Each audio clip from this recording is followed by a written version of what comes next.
All right, so today's video, we're watching a video that was linked to me. It looks like Team Liquid is doing like a series called like Team Liquid Deep Dive, so it's very interesting. The title of it is Why is Everyone Copying Overwatch? Now, obviously, like, I think it's more along the lines of like what Overwatch has done for probably like the hero shooter, etc. So that's, I think, was what the vibe of the video will be. I have no idea what to expect. I haven't seen it, but it seems like a good watch, and apparently it's been well received. So I want to see how it is. Watch it. So give it a look. Make sure to check out the Deep Dive channel for Team Liquid. Obviously, just once again, too, by the way, for React stuff, I will pause. I will react to it a lot of the time. Sometimes people are like, well, just watch the whole video and don't say anything. It's like, no, because then I'm just watching the video. We're going to react, all right? So here we go. Let's just start off right away. Send it. Hopefully this volume's good. Let me know how the volume is. What is the most important shooter of the last 10 years? Volume was loud. It features a large cast of colorful characters, saw huge mainstream success upon release, and completely altered the gaming industry as a result. That's right. How's the volume? I'm talking about Fortnite. Okay, I'm not really talking about Fortnite, although it's true that Fortnite was and is extremely important. Before that, at the tail end of another era, there was another title Fortnite made gaming more the mainstream. Games industry, and completely changed the way we think about shooters. Overwatch. Overwatch. Oh, the cinematics. On PC and console starting May 5th. Holy It marks the start of stage 1 of the regular. By the way, if anybody doesn't know what that was from Tim on that clip, that is a classic Tim clip. At the beginning of Overwatch, Tim went to go hook somebody on well, missed the hook, hooked the D.Va ult, and killed the whole team, and then no one knew why they died to it. It was great, and that was custody, yep. Overwatch is the latest phenomenon in the popular world of esports. You know, the world could always use more heroes. Overwatch was a team-based Buckets, hero thanks for the shooter gift sub. released by Thank you. Blizzard Entertainment in May 2016. Isn't it crazy we're about to hit 9 years of playing Overwatch? Featured 6 players on each team working together to defeat the opposing team by completing objectives. The game launched with a wide and ever-expanding roster of heroes, each of which had their own unique abilities and were divided into 3 classes: tank, damage, and support. It's difficult to fully What about express defense and how attack? ubiquitous Overwatch was during that first year if you weren't around for it. For a time, it seemed like everyone was playing it, and it wasn't just people who were I remember the already Payload fans of the tour. genre. The game had a unifying quality that enticed tons of people who'd never even touched a shooter before to try it out. It won several Game of the Year awards and became a cross-platform hit. Overwatch. That's one Game of the Year, right?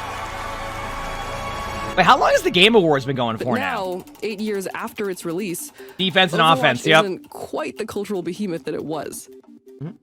In fact, Overwatch as we knew it then isn't even around anymore.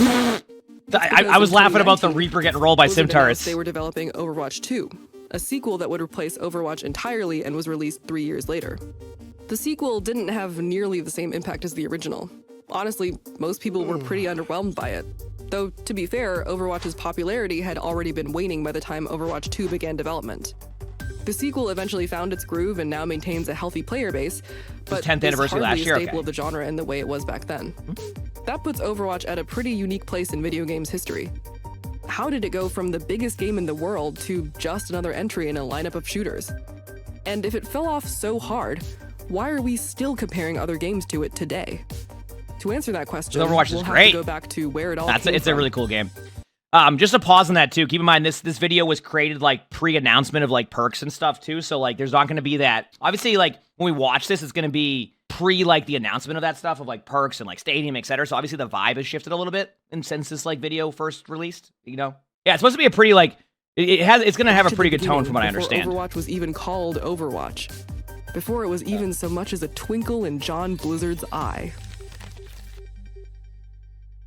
Here we go. Around 2007, Blizzard began development on a game codenamed Titan. Yep. According to a Kotaku report, Titan was a class-based MMO that took place on a near-future version of Earth, with gameplay that resembled that of the popular shooter Team Fortress 2. Remember that name, it'll come back later. Yes, it will. But after 7 years of development, Blizzard announced in 2014 that they were canceling Titan. According to CEO Mike Morhaime, the team couldn't find the fun, and eventually had to make the tough call to drop the game. Even though Titan was canceled, a core group of its development team stayed on at Blizzard in hopes of creating something new out of the remains. And what they came up with was... Destination. Yep. Overwatch's announcement and gameplay reveal was met with comparisons to other games in the space. This wasn't a surprise. After all, Overwatch was And so I want to pause, by the way. The crazy part, too, is, like, what people don't know about that is they took... So Titan happened, which, by the way, I was a WoW player at the time, so I was super excited about Titan. And then I found out that was like, oh, no more Titan. But, like, they took, like, after they canceled Titan, they just came up with these random ideas and, like, some of the stuff they had from Titan and just made Overwatch in, like, what was it, like a year or something like that? Like, they just made the game in, like, that quickly. Like, it was, like, just immediate. How crazy that was. Like, wasn't it crazy that, like, they just said it was, like, they said it was, like, 7 years for Titan. They couldn't find the fun in it. Then they reevaluated stuff. Made Overwatch, right? Made Overwatch in, like, a year. directly inspired by those titles. Game director Jeff Kaplan was a veteran of the Quake modding community, which influenced Overwatch's fluid movement system. You can still see inspiration from Quake in Overwatch today, like in how certain maps have jump pads. I'm Shane Rafa Hendrickson. I'm a esports competitor for Team Liquid. I've competed with them for Overwatch, for Quake Champions, for Diabolical. So I'm like their arena FPS guy. From the Quake community, it was pretty split. Like hardcore people that were like, "Oh, this is a game that I'll never play. Like it's not like a true pure." And then it like, became FPS. a game that a lot of people I was play. really excited for it. Quake was formative for Overwatch when it came to the feel of the game. Yep. But at its core, Overwatch was a hero shooter, and there's basically only one place it could have gotten that from. Yep.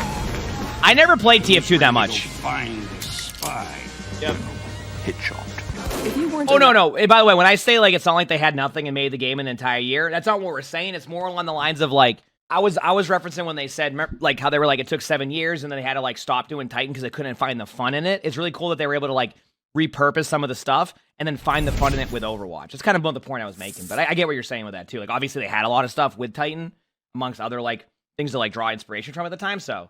Around to play TF2 during its glory days, here's one thing you need to know. It was hard.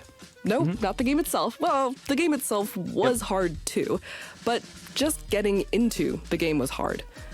Nowadays, when you open up a game and decide to start playing, you generally expect to click a TF2? big Yeah, I never obvious played button, TF2. and for the client to put you in a normal game with a group of other people who are around your skill level.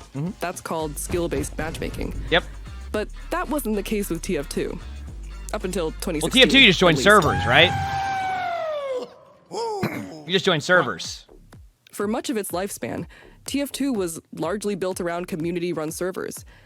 In order to play the game, you generally have to troll through a list of servers and find one that you wanted to play on. Valve did add a quick play system that would automatically connect you to a server with your preferred game mode in 2011. So I but played- the skill-based part was still lacking. I played until they TF2 also once. implemented that in 2016. I played it once. This also meant that there wasn't a true And I just played competitive the- mode, so anyone who wanted to play What was the character where you just, like, competitively had to damage sort of boost people? Make it up. That's what I played. Sideshow, I used to be a Overwatch commentator. Oh, Before Sideshow. that, I used to, if you can believe it, be a semi-pro TF2 player, as much as anybody ever was that. And now I currently work in Valorant as well. The community kind of drifted from, they were playing a bit of 7v7, realized that was a bit too big and clunky, didn't feel very good, went down to playing some Yeah, 6v6, Sideshow, I know, yeah, he's tried been a- playing some 5v5, thought that was a bit too small. been a Valorant with Ended up figuring Bren for out quite the a while, 6v6 right now? felt good for I think. the game. And then The medic, started limiting what I you played the could medic. pick based on what was competitively viable because there was no patch updates to try to balance the game. So very much taking a game that was marketed for the casual audience and trying to find what is the best way of playing it competitively, which is in no way how games currently work. Nowadays, most people can't imagine games without automatic matchmaking. Yep. But manually finding servers that you liked was a big part of how TF2 and many other games of that era functioned. That style of game creates a strong With the sense of mustache, I community know. and allows people to play however they want. But it also raises the barrier to entry for new players. I mean, it looks cool. Overwatch identified that accessibility issue, took TF2's winning gameplay formula, and applied Blizzard's philosophy to it. It did have that AAA polish that just allowed you to jump in immediately. It just had a quick play setting that you're in and you're playing the same mode that you would see pro players play and good ranked players play and casual players play. You're all in the same bucket. You don't have to go through an entire list of community servers. I like seeing Jay there for that. I played for like a week. I was like, I get why this game got hype around it and why people were wanting to play it so much. It had a very satisfying like play style loop, and the fact that you could play all sorts of different heroes, you could swap you know, that it wasn't like locked in. If you hadn't played very much TF2, it looked like a TF2 clone. And it's quite similar to if you hadn't played a ton of Overwatch, Valorant. Did someone miss the pulse? Oh, they just added Overwatch to CSGO. But the games do not play in a similar way, really, at all. Some of the agent design, some of the hero design, the character stuff, does seem somewhat similar, right? There are very similar mechanics that have been brought over. If you look at small things and you just compare Wolfie, thanks for the 2 gifts. Thank the you. details. But when it all gets put together, it's an incredibly different game. See, I never got to experience that because I Overwatch didn't was know what built it on the felt like from foundation of TF2. games like Quake and TF2, as well as all the lessons Blizzard had learned over many years of Holy making crap, games. I love this point of view. When it was released, it was met with critical acclaim and overwhelming enthusiasm from the player base. There was nothing like it at the time. Yep. But if it owed so much to the games that came before it, why did it feel so different? Hi, my name is Courtney, also known as Glitcher Glitchex City. I am SK Evelyn Overwatch. I'm a full-time streamer and YouTuber, mostly known for Overwatch. My name is Aspen, and I've been playing Oh, heck Overwatch yeah. since release, basically, for about 8 years. And I've been streaming it for around 7 years. I started playing 2 days after the game came out in 2016, I think it was. My start with Overwatch, it was actually my first shooter game ever, and it was also my introduction into esports. Is that I Horizon got the Lunar game, Colony? And I started playing, and I just got hooked so fast. In Was that- order to win in Overwatch, get good teammates. If it wasn't for Overwatch, I probably wouldn't. Oh, is that why I don't win? Introduced into so many different titles and different games and just different things within gaming. I really love the game. That's why I've been playing it so long. It's been my job since 16.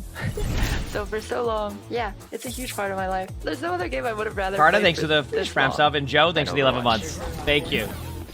Ooh. Poggers. One major reason for Overwatch's huge success Like how- was that I like it how she invited has many people who legit had no footage of her experience just with playing shooters to try Hanzo. the genre out for the first time by presenting itself Like, as being welcoming to I don't think I've everyone, ever seen regardless SK play of skill Hanzo level ever. or But that's background. the footage on there. There She's were just damage popping off on characters that Hanzo. required mechanical skill and precision, like Genji and Tracer.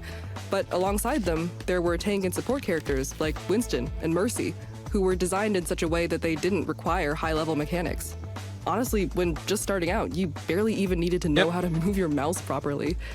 Instead, you could rely on other factors to have an impact and learn the game What a as you went play. along. I also want to point out, I think this is something that gets very underrated in hero shooters, is like the ability for players to play heroes, and like you don't have to be like unreal good at the game, but you can still be good at the game. And what I mean by that is like for a long time in game, and not, you know, obviously on different things, like if you played like an FPS, like you needed really good aim to be able to feel like you could keep up with like a lot of like the, like when you, as you climb, right? But like in a game like Overwatch, you don't have to do that, right? Like you have heroes that you can like, you don't have to be like mechanically the best in the world to still win games and do really well. And I think that was a really big part for a game like Overwatch that made it really cool, was because of that. It's because like you could go and play, you know, Reinhardt. You could go and play Winston. You could go and play, as they introduce more heroes, like, you know, the Moira, you know, the Mercy, etc. But you could still have a huge impact in a game and make or break a game by just having like, based off of how you played. And that was always a really cool concept, right?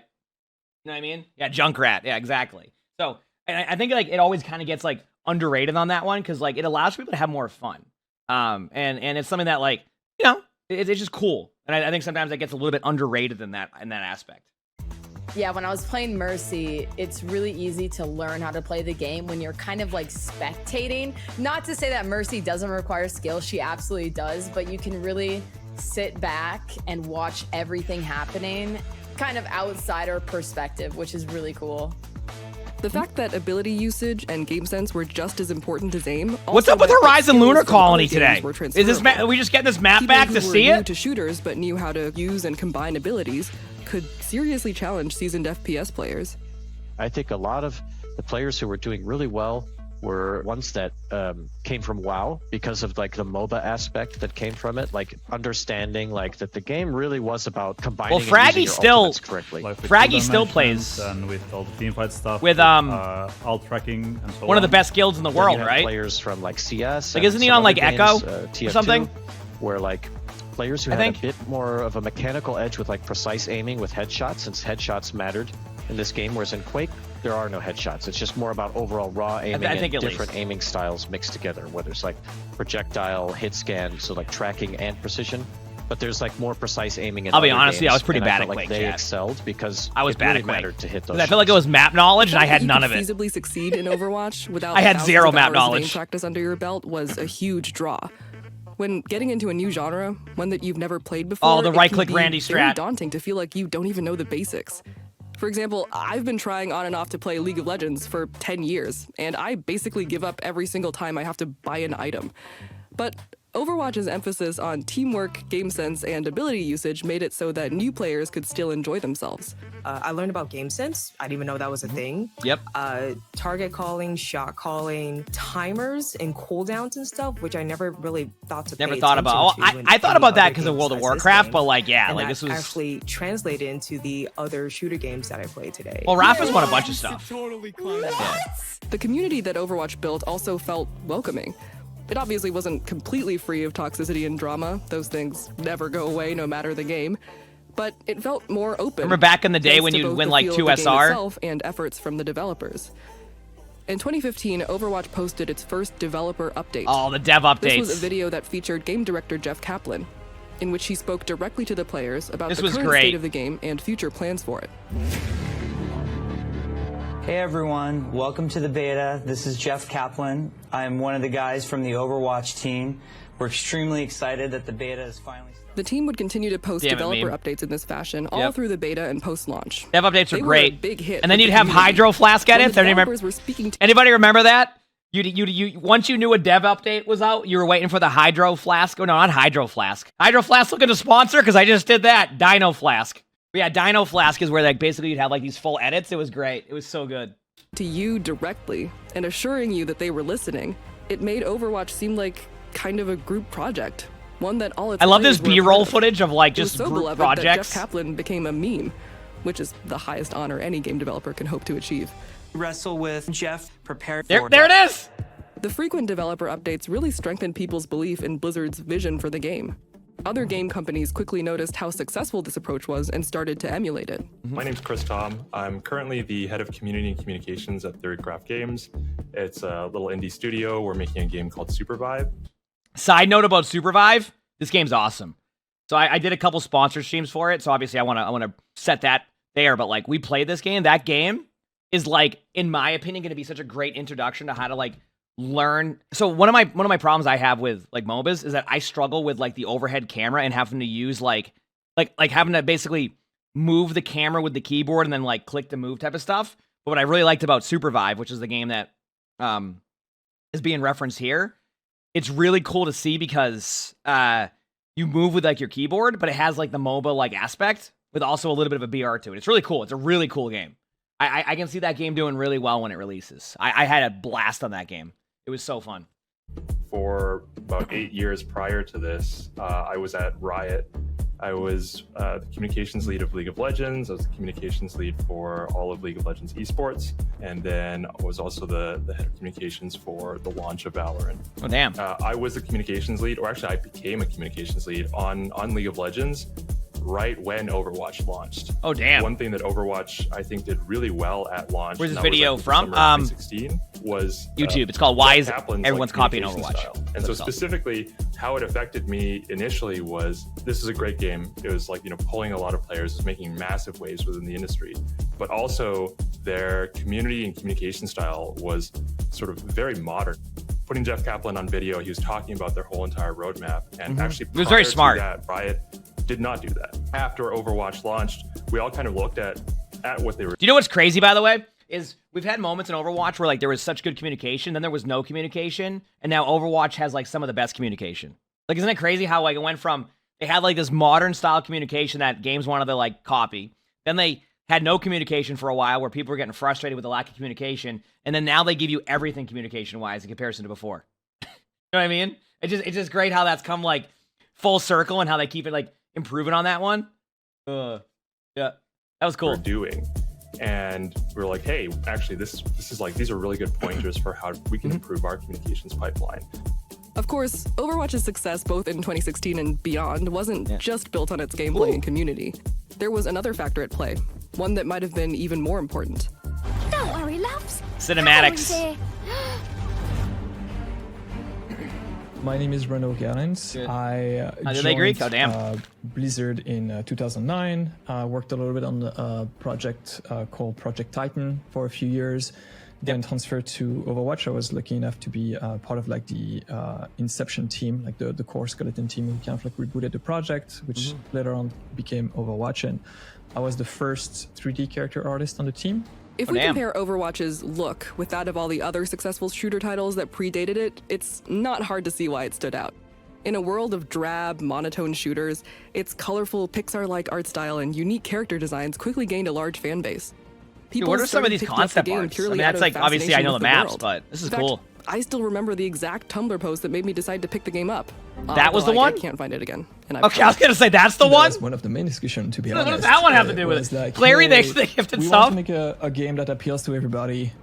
How the heck are we gonna do this? And I think that one thing that like was really apparent from the very beginning is that we wanted like a really hopeful and bright version of like any game that we would make, and in this case it was like a kind of like a bright future. Just stepping away from like being like super greedy and dark and depressing inside the team, like we're like, okay, like I think that this is gonna work a lot better. Like you just how many games you want per? Throughout the game's rollout, Blizzard also released a series of cinematics. Each functioned like a short film, centering on different characters and this parts is why of the I always world. talk about them. They're so good. These cinematics garnered millions of views and catapulted Overwatch further into the mainstream by establishing. Oh, this has been a great video so far. I love the editing and like the interview style. Very well done for everybody. Like we're like, oh my god. This has been really well done. You guys are here because they elevated everything. I think without the cinematics, like Overwatch wouldn't be what it is right now. I think it allowed Overwatch to go from a good game to like a phenomenon.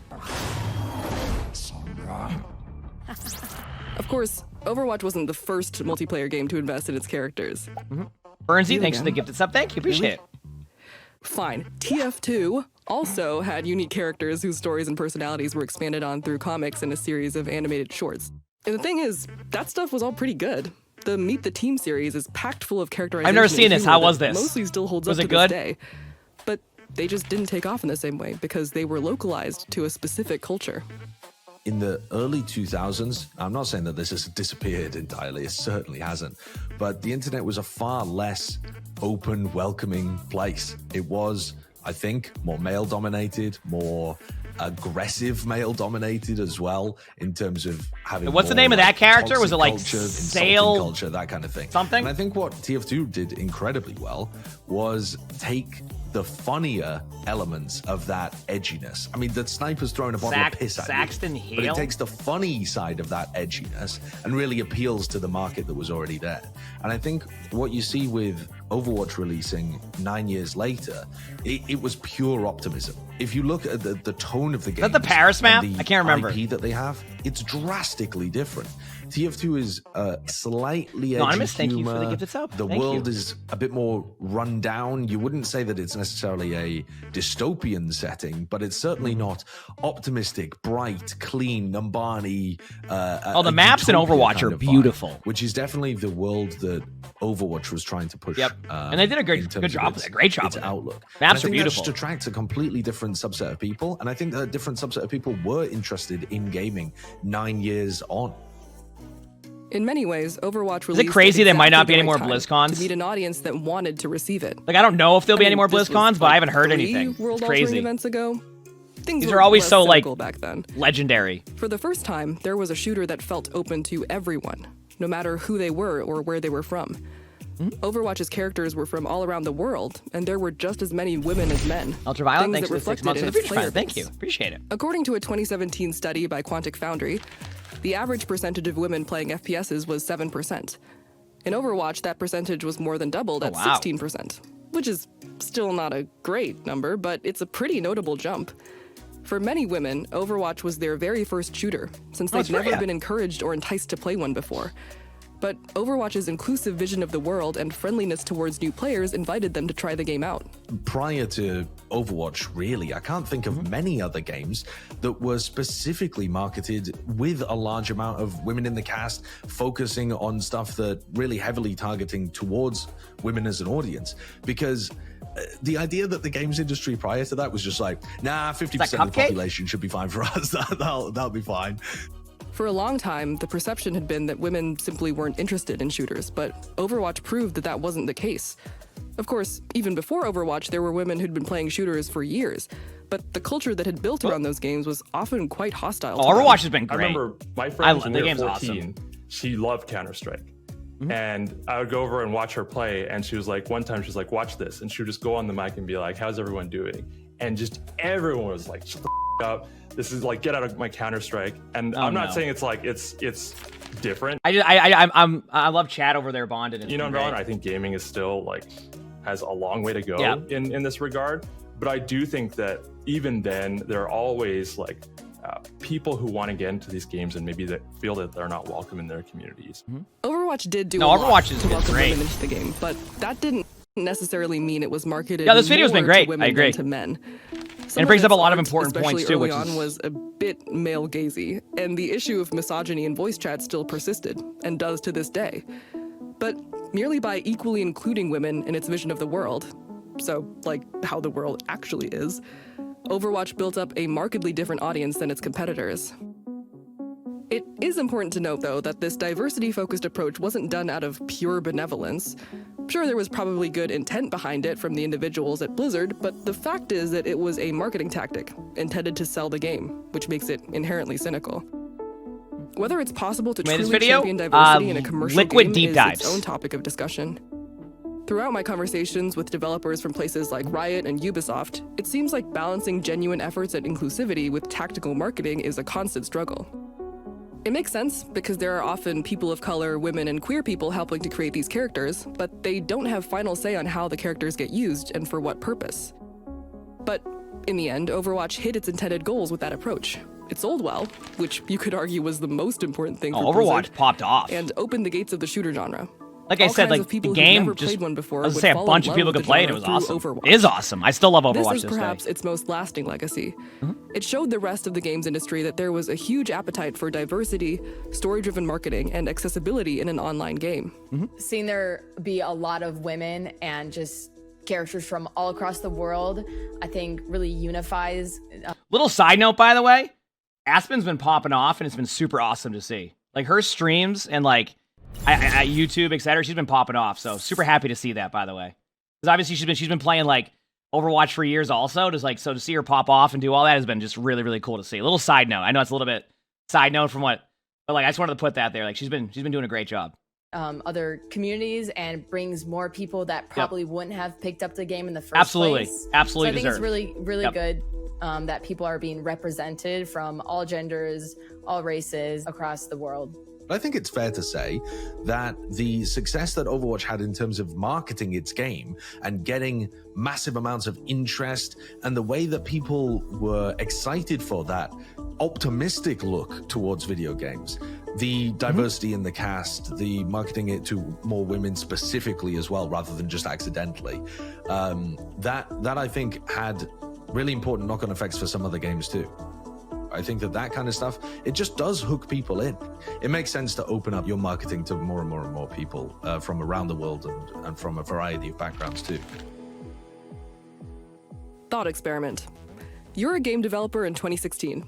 Overwatch is the biggest game in the world. Oh yeah, definitely World What do you Sassy, do? for sure. Do you accept that there's no point in even making games anymore, surrendering to your Blizzard overlords, or B, What is this video? Yeah, sure. The just video make your is own Overwatch? why is everyone copying Overwatch is the name. I'll also link it in the chat after, so if you want to like it, all that stuff for sure, absolutely. Yeah. If you picked option B, congratulations. You had the same thought as roughly 100 other game developers. Your reward is that you get to spend 8 years developing a $400 million game that 50 people will play. After 2016, the games industry was hit with a deluge of hero shooters, all trying to catch the wave of Overwatch's success. Pretty much yeah. So keep in mind, I haven't been paying attention too much to like the Paladin stuff. Is like, what's happened with like, is Paladins in like a spot now where like they're not like doing much more with it anymore? Because I know that like recently at High Res they had a bunch of like super unfortunate like layoffs and all that. So is it like I've heard stuff like it's been kind of same with like no more updates. Oh no, damn. They kind of doing like with HOTS too. So is it like maintenance mode? Yeah, I don't know all the details, but I think recently high-res, like they got rid of like a lot of people in Paladins and Smite. And Smite has like a new release coming out too, right? Or something like that. It's crazy. Like I didn't see all the details, so I'm not gonna like speak on it like fully, but I remember like seeing a couple things, so you never like to see that. So Smite 2 is continuing, but Smite 1 isn't getting any updates. Okay. Yeah, I didn't get to play it too much, but all of them ended up failing. You've probably never even heard the servers, of most at least of them. the servers will be out for people who enjoy it. That makes sense, because we already have an Overwatch. What game was that? We don't really need another That looked one. like Ilios. So the way to go is to make a You game go? that No worries. plays Have some good differently to sleep. Overwatch, but still evokes the same feeling. Overwatch marked a real shift in how the rest of the industry thought about games, particularly how they could market them and to whom. I think it was a really big surprise. You know, maybe you could say it was like a negative surprise in some way, because I think Riot for a long time was like, we're the only ones doing Gigantic this. was fun. I played that. And then Overwatch and Blizzard came out and they started doing this. But I think it really lit a fire under a lot of people. They were like, oh, this is cool. Now we have like a foil to bounce off of, to see what they're doing and how we can continue to push that forward too. You can really see how Overwatch acted as a foil to some of the big games that came after 2016, like Apex Legends and Valorant. Dude, does anybody remember the marketing for Apex at the beginning? Like, does anybody here remember Apex marketing? It was some of the most, like, it was so unique in how they did it, and like it popped off. Are you ready? Are you ready for the Apex marketing that they did? You ready for this? It just released. That was it. There was nothing. It just released. It just, out of nowhere, everybody was streaming it, and you're like, what is this game? Like, because they basically, that was it. They just got a bunch of people to stream it. They got people on some deals, and it was just like, it was so cool. It was just really, really cool. It was just, I don't know how to explain it. It just came out of nowhere. It was so fun at the time. I haven't played it a ton recently, but like, I just remember releasing it was like, holy crap, like what the heck? Like, two of the most popular shooters in the world right now. Both games boast I didn't know if it was or not, like, it was just interesting, and yeah. beginner-friendly gameplay. Things that have brought in a substantial number of players who are new to shooters. Thank you for the 2 gifted. Sounds pretty gamers. familiar, Thank you. right? Just like Overwatch, both Apex Legends and Valorant were built on formulas that had already proven successful. The Battle Royale and the tactical shooter, respectively. Yep. And like Overwatch, by prioritizing approachability, they invited a much wider audience to enjoy those genres as well. When we were talking about Valorant, we were like, we want to make this a game that is the deep joy and the tactical gameplay of tactical shooters to the broader world. Take down those barriers and those gates, but still have it be highly credible to this audience. What I really give them credit for is they expose the joy of shooting gameplay to a lot of people in such a wide breadth of mechanical inputs, because once again, all of their characters play so uniquely. Oh, big slam! Gameplay-wise, Valorant very clearly owes a lot to Counter-Strike. Despite the fact that its character designs and abilities present superficial similarities to Overwatch, you never seriously say that Valorant is anything but a tactical shooter. Yeah. But when it comes to how Overwatch's impact can be felt in Valorant, the gameplay is the wrong point of comparison. Valorant may not play anything like Overwatch, but it does occupy the same space in the tac shooter genre that Overwatch once occupied in the hero shooter and the FPS at large. I've enjoyed Valorant. I don't play it a ton, but whenever I play a game or two, which is usually like deliberately designed, someone will get me to play it once a year, I have a good time with it. CSGO, it's a phenomenal game. I'm cool. Thanks for the feature, Prime. Thank you. Appreciate it. If you don't have a lot of experience and hours in the game, you don't know how much to buy on an eco round so that you can still have money in the next. You've got to know exactly how much you earn based on your loss bonus of how many rounds you've already lost. Do you want to hear something crazy about Counter-Strike? Isn't it crazy that like in 5 years, we're going to be over 30 years of Counter-Strike? Isn't that crazy? In order to calculate that, like you're doing quick math on the fly, like with a calculator. So Valorant took a lot of the big picture concepts of Overwatch, of make a game easy to get into, make it so that you can have impact on day one of playing rather than having to study that ML? like you're practicing for a test. That is ML. You can even jump into a competitive game. There are a lot of people who played Overwatch as their first ever shooter and have since moved on to other games in the genre. The same will probably happen with the current Valorant and Apex players. As new shooters come out, people will begin to migrate and maybe end up preferring other kinds of games to the one they started out with. Which is fine. That's a valuable experience in itself. You learn something new about yourself that you'd never have known if you hadn't picked that first game up. It's impossible to say whether the audience for shooters would look the same today if Overwatch had never come out. But we can say that it helped to significantly broaden the idea of who could play a shooter and who could get excited about playing a shooter. I definitely didn't expect myself to want to go pro in gaming at all. I kind of just always use it as like for fun, like entertainment. But with Overwatch, I just became so obsessed with it. It's all I could think of. And I really like cared about my rank a lot.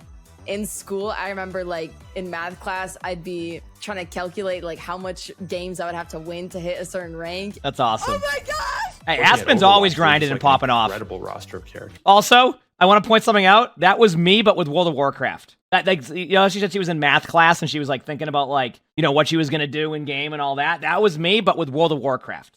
I'm not even joking you. And it's funny looking back at this now because like I remember 15-year-old me. I have a friend, Steve, who still plays World of Warcraft to this day.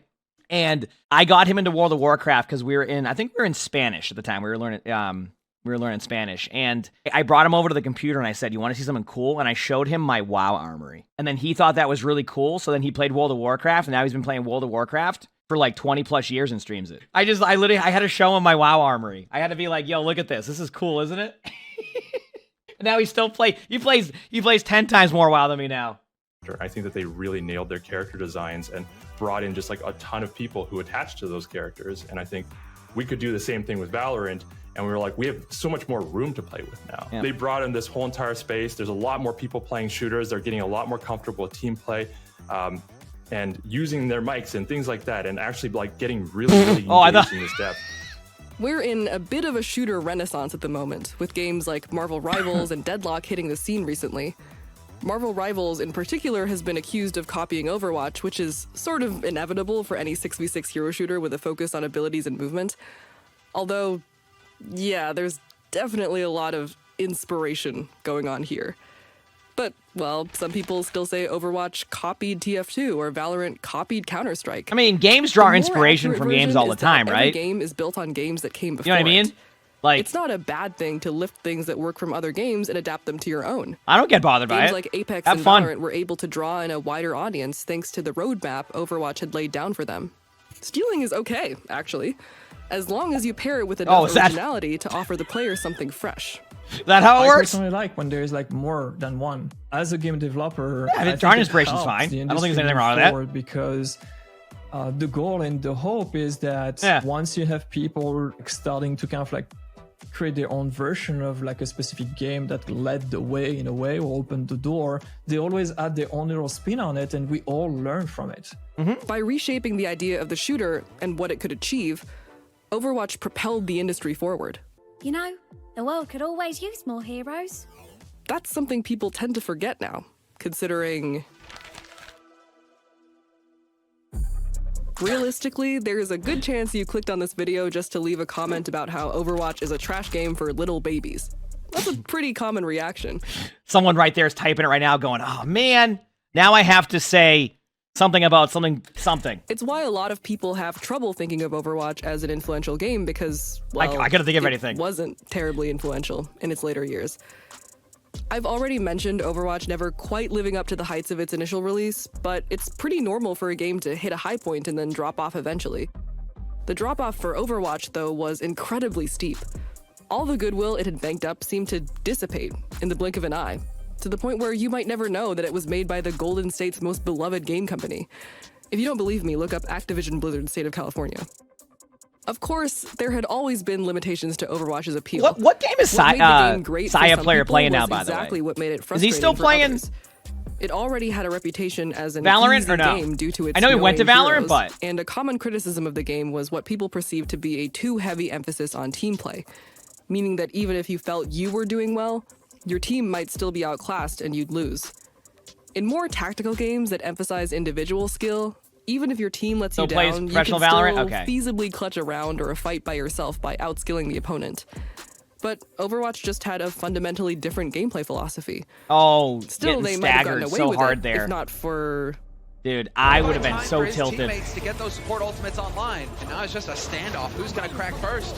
That's Birdring's time to shine. He's going to get that grab on several words of follow-up. This is Ghosts. Oh no. Jury's going to actually toss it. This is going to be a long team fight.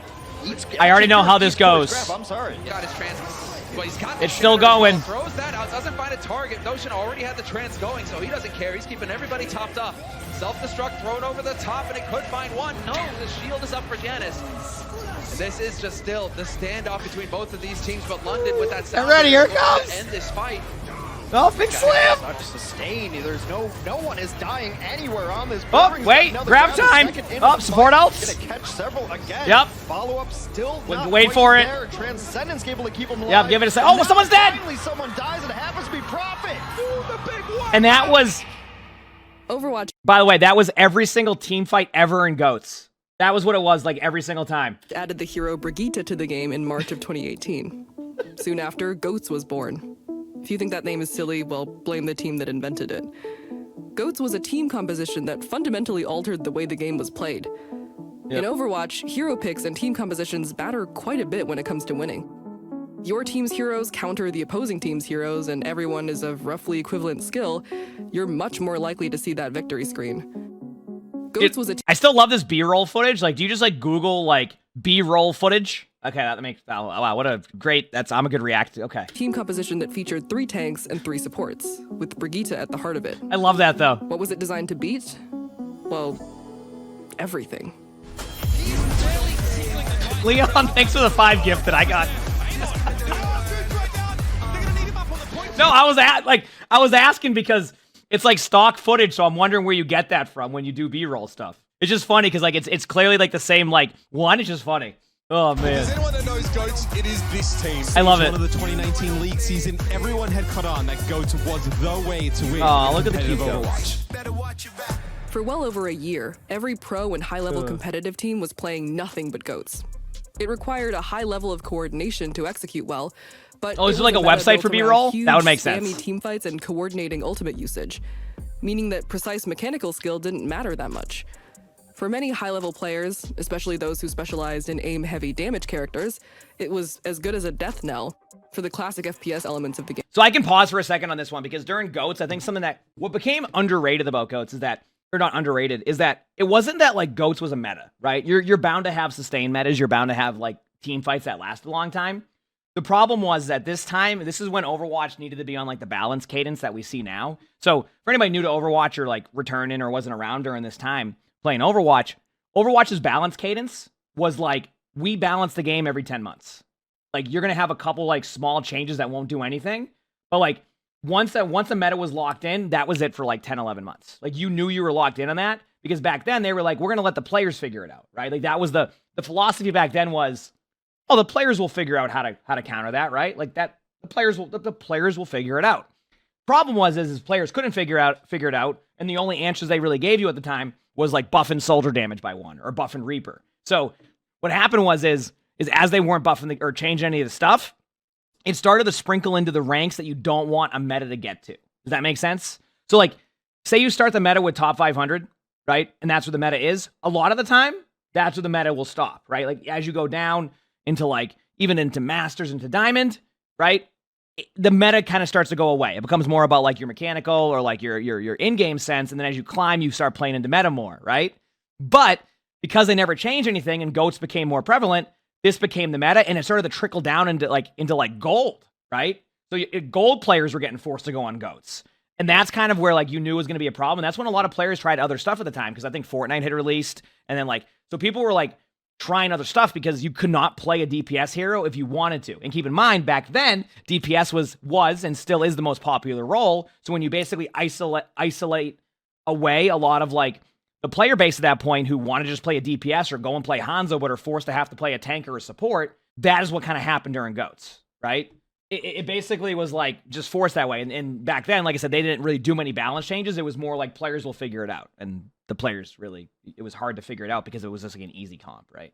It reminds me of like the recent like triple support, like and keep in mind when I say the rivals one, like in triple support, like it's more of like the sustain aspect of it, and what not even close to what GOATS was though. GOATS was like massive sustain. You could have 1 to 2 minute team fights, use all your ultimates, and nothing happens. Game. We do see the Outlaws are going to pull out Dante's Tracer. Get ready. They're going to see GOATS and go back to spawn. Get ready. I already know what's going to happen. Houston. It's Jake on the far. This combo's worked well for them before, but as soon this as happened a lot. The defensive setup, they will just simply swap it away. Crucial time lost here for the Outlaws. I do specifically remember like when they allowed like the GOATS comp to kind of dominate the game. Yep. And to do so for so long, I like stopped playing. because I was like, well, the beauty of this game felt like it used to feel like for a long time, it was like 60% FPS where you feel like your mechanical skill in that regard. Anonymous, shooting, thanks for the gift sub, thank you. All of that stuff matter a lot. Whereas that just felt butchered. So like that satisfaction of playing an FPS game just kind of felt like it went out the window for a long time. Overwatch eventually got rid of the GOATS problem by introducing role lock, which mandated a 2-2-2 split of each role on any given team. But the damage had been done. People had already disagreed on whether Overwatch was a true FPS. After GOATS, it seemed like the answer was a resounding no. And that answer stuck around even after GOATS was gone. But realistically, only the more competitively minded Overwatch players were impacted by GOATS. For the casual player base, those who didn't feel beholden to the meta, everything that made the game fun was still there. Then, at BlizzCon 2019...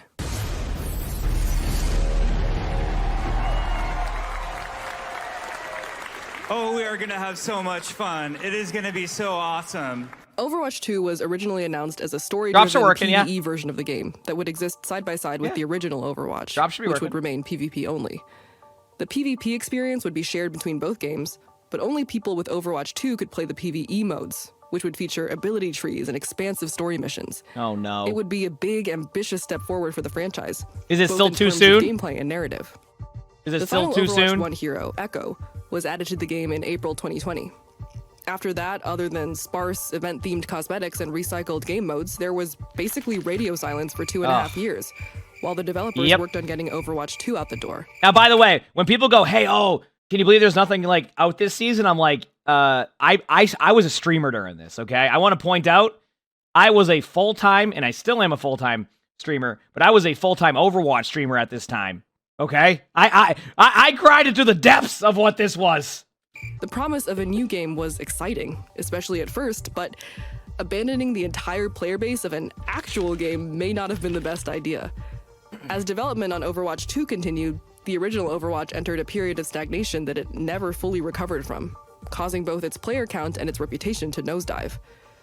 So, competitive players were unhappy with an oppressive meta and overbearing developers, and casual players were unhappy with the lack of new content. Everyone was unhappy that new heroes, the lifeblood of Overwatch, were no longer being added to the game. These problems were amplified to the point where they overshadowed everything that made the game great. It was fascinating how quickly Overwatch, which had once seemed to herald a new era of games, became near universally seen as passé. Worst of all, it was branded with the scarlet letter of gaming. Cringe. Wait, in cringe? 2020, Just when cringe? Valorant came out, Riot's efforts to fend off the Overwatch comparisons felt especially frantic. Overwatch's reputation as a no-skill game chafed against the high-level tactical shooter Riot was trying to sell.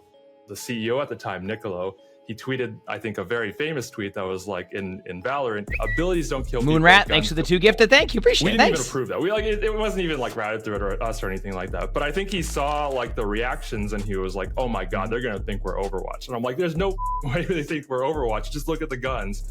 Overwatch's design philosophy was one thing, but what made its place in games history really interesting was its business model, one that it stubbornly stuck to for years. From the start, Overwatch operated with what they called a pay once, play forever model. You would pay $40 upfront, and from then until eternity, every update to the game would be yours for no additional cost. Heroes would always be free. You could pay to buy loot boxes, which were basically in-game gacha machines, but if you played loot boxes are back! Pretty much every cosmetic you wanted. In Different 2016, style, though. This seemed pretty reasonable for the quality that you were getting. In fact, to me, it still seems pretty reasonable. Nowadays, you spend that kind of money in a game, all you're getting is a knife shaped like a fidget toy. But reasonable Yeah, that seems isn't kind of fun to play synonymous around with, though. lucrative. You know? And another shooter would soon begin to prove that. Am I getting DMCA'd? Fortnite, which was released in 2017, changed games forever. That's right, the start of the video wasn't just a fun misdirect, it was actually very clever foreshadowing.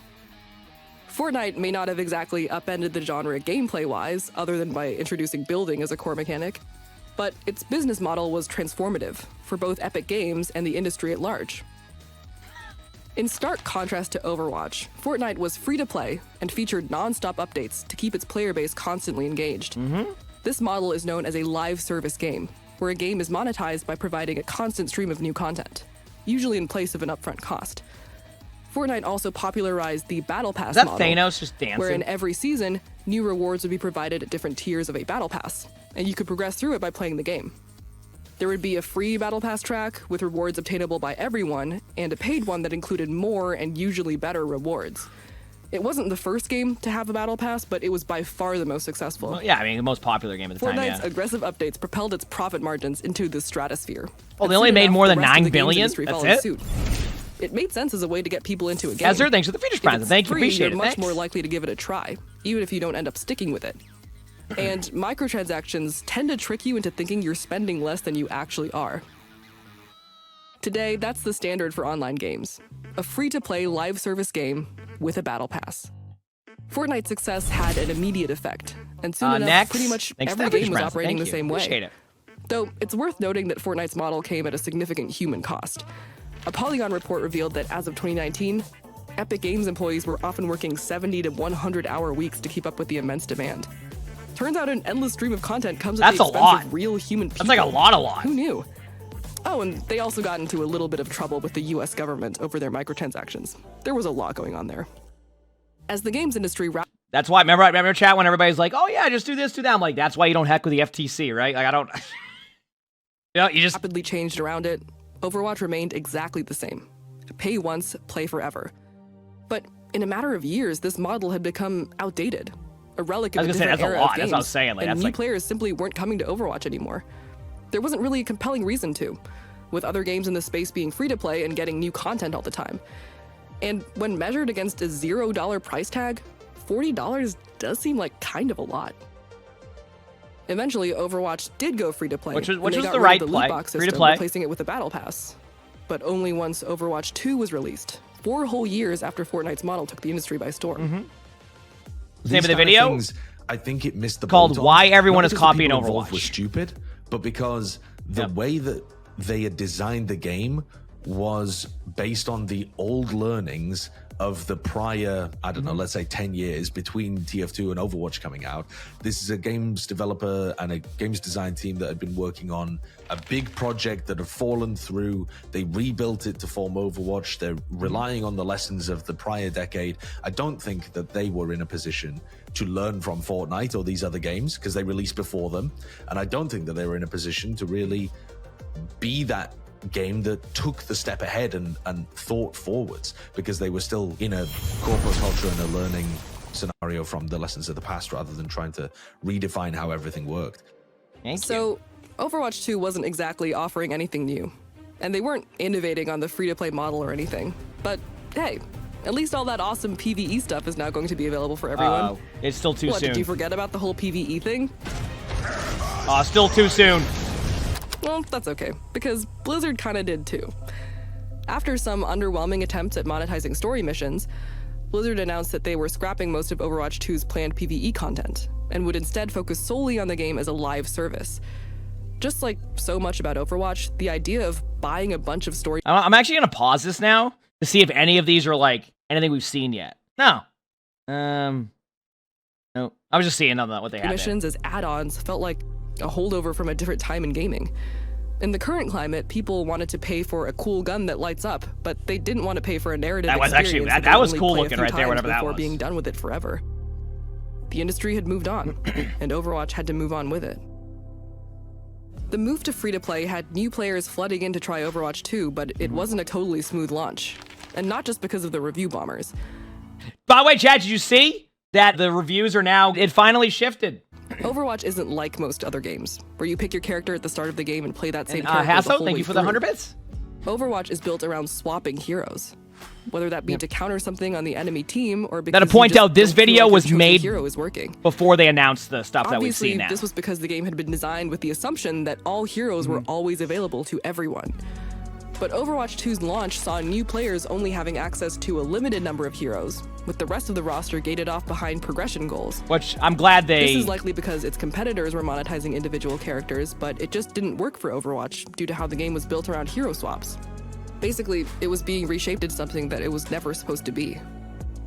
Yeah, so Overwatch 2 gave that up in March 2024 and made all heroes free to everyone. You know, one thing I do have to say, by the way, is we may meme Mauga a lot in the community, but one thing we have to thank Mauga for is getting heroes out of battle passes. Now, obviously we know they probably were going to do that regardless, but Mauga was a hero that it was the first time you saw play to win happen, because if you didn't play Mauga, that was it. And they released Mauga right at the holidays, so like they're not going to be able to do the normal like type of balance cadence. So Mauga just ran wild. For now, the game seems to have settled into something that works. Content updates happen every season, including new premium cosmetics called Mythic skins. Yep. And in the spirit of Fortnite, the game has been doing a bunch of collaborations with other IPs. Last year, they made a song with K-pop girl group LE SSERAFIM. And LE SSERAFIM is back again. And got super cute in-game skins. Yep. They even went the extra mile by putting an They're doing another collab soon. Fan in the game. Representation matters, you guys. If you were to show someone from 2016 what Overwatch looks like in 2024, it would probably seem pretty incomprehensible to them, and not just because the hero roster has since doubled. It's hard to believe the gaming industry has changed this much this quickly, to the point where even Blizzard, a developer known for sticking to their tried and true formulas, had to eventually reshape their game to keep up. I love that's like the footage being used there, but like we know that loot boxes are back now. Like they're way different now. You don't buy them. But, like, it's just funny to see that. Like, oh, yeah, they went onto this, and now the loot boxes are also back. Overwatch changed the shooter genre when it came out. And then, years later, the shooter genre changed it right back. When Overwatch 2 first came out, the prevailing criticism of it was that it was too similar to Overwatch 1. And in many ways, that's true. But if you were around when Overwatch first came out, the two games couldn't feel more different. Though it definitely has its audience, Overwatch 2 does feel like just another entry in a wave of shooters. The original Overwatch, on the other hand, was a revelation. I've talked to a lot of people who played Overwatch on launch, and the thing everyone agrees on is that it brought all kinds of people together. I agree. It didn't matter that was if you amazing. came from Counter-Strike or TF2 or League of Legends or World of Warcraft, or if you'd never played an online game at all. There are a myriad of reasons why Overwatch was so successful. You know, out of all the clips, you know, there's so many clips, right? Haven't been in it once. Okay, we've seen everybody in the clips. This is the one that I'm in. This is the clip. If anybody wants to know the context of this clip, I hooked a Junkrat tire into me. I didn't know I could hook a Junkrat tire, and I hooked a tire and just fell over. So Flats saw that, and this is when Flats and I first met each other, by the way. Just so you know, some lore. This is like probably a month into Flats and I meeting each other, because we met like 5 years ago. What a great clip, huh? Also, I think like right now, and because you're talking about how Overwatch 2 kind of released, and at times it felt bland to people, etc. I feel like this year with like perks and Stadium is the first time people really feel like it's Overwatch 2. And I've been seeing that feedback a lot, right? Where it finally feels like this is the next evolution and next step of the game in comparison to where like it was always kind of in catch-up mode, getting back to like all the features they used to have and bringing everything back. So now it feels like they can kind of create the game that they want to create now, more so of like, we need to recover and get back to what we were before, right? I think that's kind of like, that's what's been refreshing with like this recent stuff with like the perks in this season, and then we're going on to like the Stadium next season, and it finally feels like they're taking the game to the level they want to take it to now in comparison to before, where it was like they were constantly trying to catch up and get back to where the things were prior. And I think that's which is cool to see now, you know? When it launched, and we've covered quite a few of them. Stadium is a comp mode, by the way. Like, just so you know, Stadium is a comp mode. To log on and see that all your friends were also playing. It was fun to be part of a game that felt fresh and exciting. It was fun to queue into a game and run 6 Winstons. And for a time, I don't know about that. Playing Overwatch. No other game has felt quite like that since then. Other developers have spent years trying to recreate that feeling, but none have succeeded. If you were there in 2016, whether you've stuck with the game for 8 years or you dropped it after a few weeks, you probably still remember that. Fuck you! It actually brought a lot of communities together at once, and it was a really exciting time in gaming. I really look fondly looking back on like the beginning of Overwatch. It's kind of a surreal feeling, like growing up with the game. Like I was 15 when I started playing Overwatch in high school, and now I'm 23. So it just kind of just feels like a part of my life now. I do try to have a life outside of gaming, so I'm not like too chronically online. but it is interesting to see how much the game has grown, and Hey, I'm very grateful to still love the game. Let's go. That was a good clip. When I started making this video, I wasn't sure what conclusions I'd come to. I just had a gut feeling that Overwatch was an important moment in gaming history. And now that I've gone through this whole process, I know for sure that that's true. And I also know that Overwatch couldn't have existed the same way in any other time. That's also why no other game could ever truly follow it, including its future self. It came right in time to be the triumphant culmination of one era of games, but was slightly too early to be at the forefront of another. Eventually, it got caught in the middle and had to change if it wanted to keep up. It's easy to look at where Overwatch ended up and ask, this is the game that inspired all those multi-million-dollar flops? And in the face of all its various missteps, it's easy to forget just how big of a phenomenon it once was.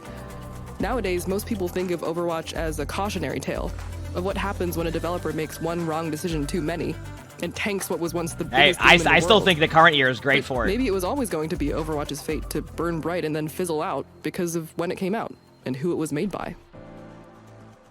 Overwatch never again reached the heights that it hit in 2016, and it's likely that it never will, but it left us with a completely altered gaming landscape and a whole new way of thinking about shooters. You can say that's untrue, but today, whenever you see a brand new hero shooter, what's the first thing you think of? True. Overwatch. Hey, thank you so much for watching this video. Great video. essay. I hope you learned something new. I know I did. Before you go, there's one more thing I want to tell you.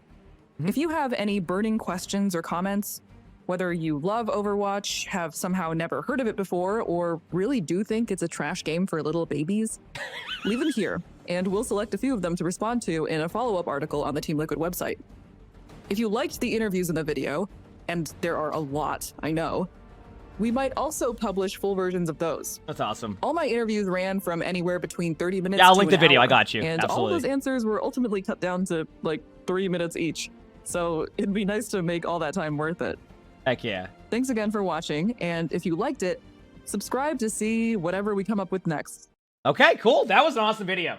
Just a little side note, that was awesome. I loved like the interview process. It never felt like the tone of the video like shifted and like it was a very consistent tone. It had some great humor moments. It was just a very well done video. Like straight up, the editing, the narration, the interviews were all excellent. That was a great video, and it was really cool to like do that. One thing I will say is this was also pre the announcement, so like obviously like I think Overwatch has shifted since then and like where it's at, right? So it's really cool to see Overwatch start to have like this upward climb again. And I'm excited to see where it goes from now. Obviously, I'm generally an optimist. I love Overwatch. I've been playing it for 8.5 years, almost 9 in a couple months. I still love the game, and the game's awesome. So I'll link the video in the comments. We'll link everything. That was awesome. That was a really cool video. Y'all did a very good job of that. With that being said, I hope you all have an amazing day/night.